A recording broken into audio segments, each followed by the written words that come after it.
Hi everyone, welcome back. So in the previous lesson we discussed about the inventory investment. हमने discuss किया था inventory investment होता है जब भी कोई फर्म अपने फाइनल प्रोडक्ट को या रॉ मटेरियल्स को इन स्टॉक रखती है ताकि कभी भी कोई नीड अराइज हो तो वो उसको कभी भी कोई डिमांड अराइज हो तो वो उस डिमांड को इमीडिएटली मैच कर पाए, इमीडिएटली मार्केट में अपने फाइनल गुड को सप्लाई कर पाए।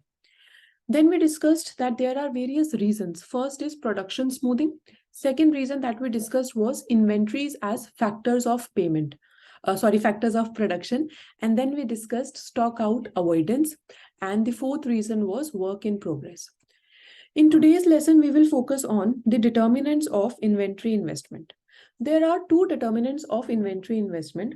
First is real interest rate and the second is credit availability. देखो, रियल इंटरेस्ट रेट, यहाँ पे हम नॉमिनल इंटरेस्ट रेट नहीं बोल रहे हैं, रियल इंटरेस्ट रेट बोल रहे हैं। मतलब जब हम इन्फ्लेशन को ध्यान में रखते हुए इंटरेस्ट रेट के बारे में बात करते हैं, बिकॉज अल्टीमेटली रियल वेरिएबल से ही हमें पता चलता है that what is the actual situation, what is our actual situation in terms of profitability. जैसे अगर हम अपना कुछ पैसा एफडी में रखते हैं जहां पे हमें सपोज इंटरेस्ट रेट मिल रहा है 7%, पर अगर हम इन्फ्लेशन को ध्यान में रखते हैं तो सपोज हमारा इन्फ्लेशन रेट 4% चल रहा है, then we will say 7% minus 4% हमें रियलिटी में सिर्फ 3% का फायदा हो रहा है। और अगर हमारा इंटरेस्ट रेट 8% चल रहा है तो एक्चुअली हमें नुकसान हो रहा है, एफडी में रख के हमारी परचेजिंग पावर कम हो रही है। तो ये पहले मैं आपको रियल इंटरेस्ट रेट का कंसेप्ट समझा रही हूँ। नाउ इंटरेस्ट रेट को हम एक अपॉर्चुनिटी कॉस्ट भी बोलते हैं, क्योंकि अगर अभी हमारे पास कोई ऐसी चीज है जिसको हम पैसा है जिसको हम बैंक में डाल सकते हैं और वहां पे इंटरेस्ट रेट अर्न कर सकते हैं, एट द सेम टाइम अगर हम उस पैसे को बैंक में ना डाल के अभी कहीं यूज कर रहे हैं तो वो इंटरेस्ट रेट को हम लूज कर रहे हैं, इसलिए उस इंटरेस्ट रेट को अपॉर्चुनिटी कॉस्ट भी बोला जाता है। ठीक है, तो फिर हम कंपेयर करते हैं कि अभी हमने अपना पैसा जहां पे लगाया है वहां से हमें कितना फायदा हो रहा है और बैंक से हमें कितना फायदा हो रहा है, मतलब हमें कितना इंटरेस्ट रेट मिलता अगर हम वहां पे इन्वेस्ट करते तो। इस तरीके से एक नॉलेजफुल इंफॉर्मेटिव डिसीजन लिया जाता है by any individual. Similarly firms के लिए भी होता है। फर्म्स जब भी अपने गुड्स को इन्वेंट्रीज की टर्म्स में रखती हैं तो वो ये देखती हैं अगर उनके पास आज एक गुड मतलब इन्वेंट्री है और उसको कल सेल, वो उसको आज सेल ऑफ कर सकती थी पर उसने आज नहीं किया और कल करेगी तो उसका कितना इंटरेस्ट रेट लूज हुआ। So we say when a firm holds a good in inventory and sells it tomorrow rather than selling it today, it gives up the interest rate it could have earned between today and tomorrow. और इस reason की वजह से इस real interest rate को firms के लिए भी अपॉर्चुनिटी कॉस्ट बोला जाता है। Thus the real interest this real interest rate this measures the opportunity cost of holding inventories. Now it is clear कि अगर हमारा ये रियल इंटरेस्ट रेट ज्यादा होएगा तो अगर हम आज कोई चीज सेल नहीं कर रहे हैं तो हमें नुकसान भी ज्यादा होएगा। Suppose we are saying that there is a case 1। Okay, suppose case 1 is कि आज हमें जो ये रियल इंटरेस्ट रेट मिल रहा है ये से 10% मिल रहा है और अब नेक्स्ट मंथ में ये जो रियल इंटरेस्ट रेट हमें मिलता ये सपोज 20% हो गया।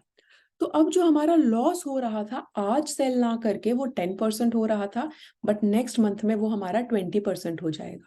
तो इसका मतलब ये जब रियल इंटरेस्ट रेट इंक्रीज करता है तो अपॉर्चुनिटी कॉस्ट भी इंक्रीज करती है। That is why we say that there is an inverse relationship between the investment and the real interest rate. The higher the real interest rate, the lower will be inventory investment. The lower the real interest rate, the higher will be inventory investment, क्योंकि अब lose out करने के लिए इतना कुछ नहीं बचा है। So we say when the real interest rate rises, holding inventories becomes more costly because opportunity cost increases, and so rational firms try to reduce their stock. They want to sell their inventories as soon as possible, and therefore an increase in the real interest rate depresses means reduces the inventory investment.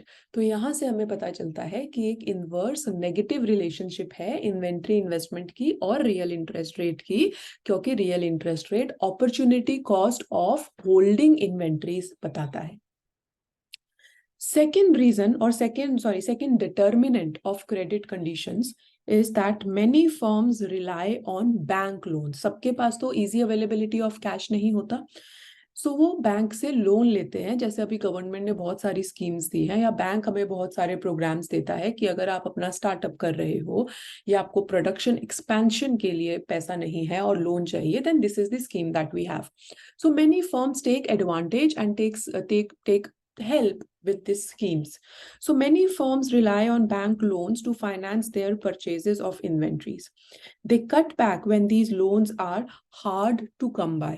Suppose अगर अभी हमें जो loan मिल रहा है वो 2 lakh rupees का loan मिल रहा है और इसके लिए हमें बहुत ज्यादा पेपर वर्क करने की जरूरत नहीं है।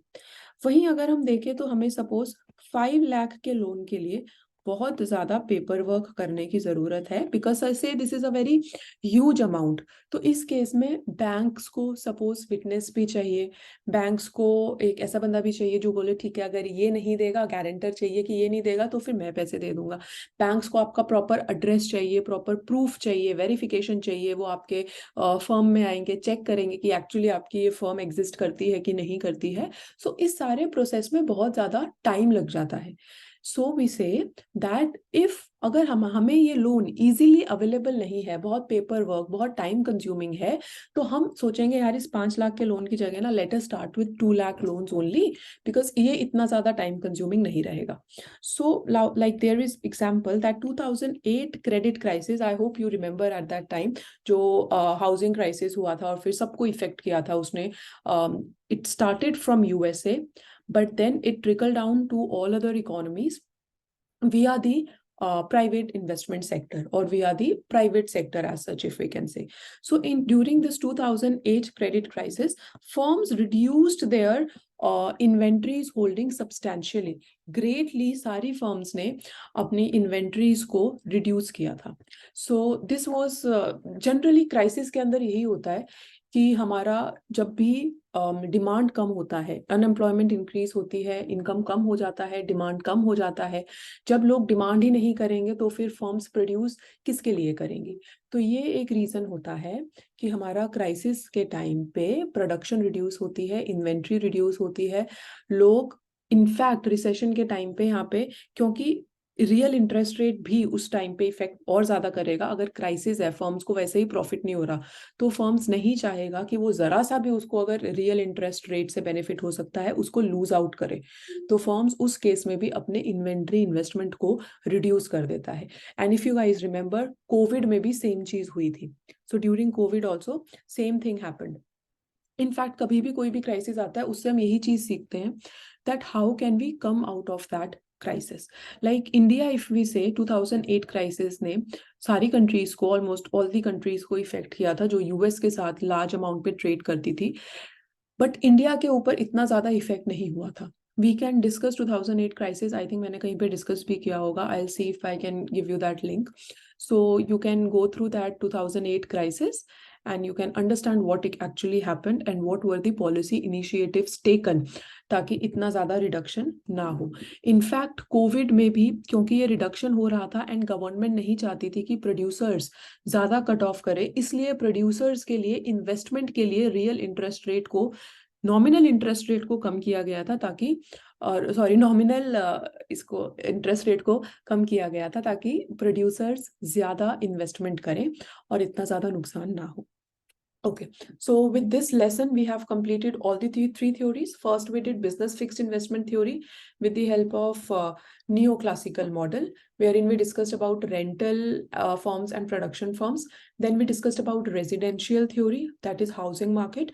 Then we discussed about inventory investment. और इन तीनों के हमने determinants पे discuss किए थे. So in the next lesson, we will conclude this chapter and we will conclude this unit. We are going to discuss 4-5 conclusion points of all the investment theories taken together. All the best for your preparation. Let me know if you have any doubts, put it in the comments. I'll try to resolve. And let me know if I can do something more to help you for your exams. I hope you all score really good marks. All the best, guys. Take care.